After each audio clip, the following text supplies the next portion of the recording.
I go into that, what is the biblical meaning of the word turbulence? Where do we see turbulence? In the Bible, it represents periods of significant distress, unrest, or chaos, both physically and spiritually. Oh, we're probably going through that right now, mid-year. Chaos, distress, unrest, both physically or spiritually, often reflecting struggles or consequences of bad decisions, sin, unbelief, not walking in the yes and obedience that we're supposed to be walking in. Examples of these are storms of trials, personal trials, fear, doubt, temptation, unbelief, doubt. I think I mentioned that. I didn't know. Doubt, double-mindedness. That will create some chaos when you're walking, you're allowing that spirit of double-mindedness and fear. It paralyzes you. So this first scenario, however, we're going to be talking about Peter, the disciples, and Jesus in the midst of the storm. It's not when Peter was walking the storm. No, this comes in another scenario while Jesus was teaching in the midst of that big crowd. Right after it.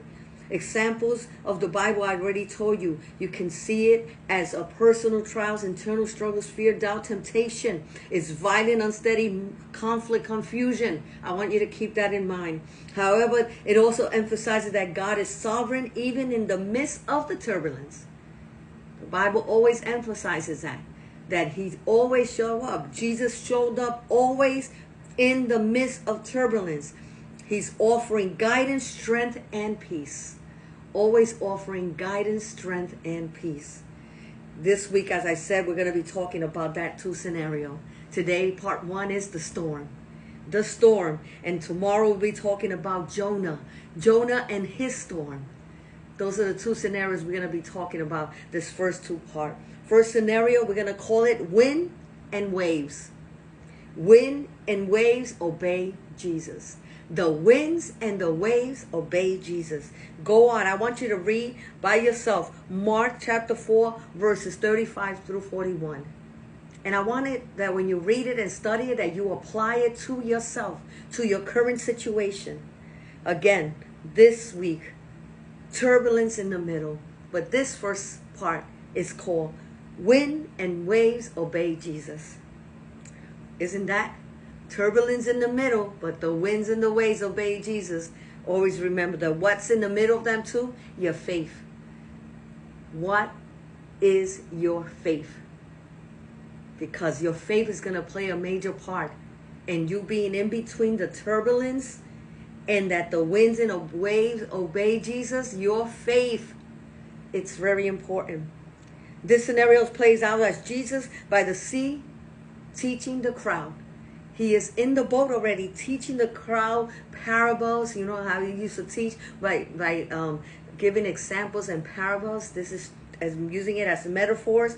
We find Jesus teaching the crowd. We see in verse 35 that Jesus tells his disciples, let's cross over to the other side. Jesus finishes his teaching and then he looks at his disciples and say, while on the boat, let's cross over to the other side. Since Jesus was already in the boat, they did what he had ordered them to do. He told them, let's cross over to the other side. So they faithfully, humbly, submissively obeyed what Jesus told them to do. And I say that he commanded, and I say it was an order because he ordered them, let's go to the other side. Because he said, let's cross. He didn't say, what do you guys think? He didn't ask for a suggestion. He didn't ask for their opinion. He didn't ask for permission. He automatically finished the teaching and he gives them an order. Let's go to the other side. Keep that in mind.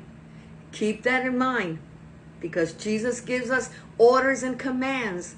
And then we're going to confront certain trials, certain tests, certain turbulence in the path. But we have to remember that Jesus gave the command and order. Let's cross to the other side.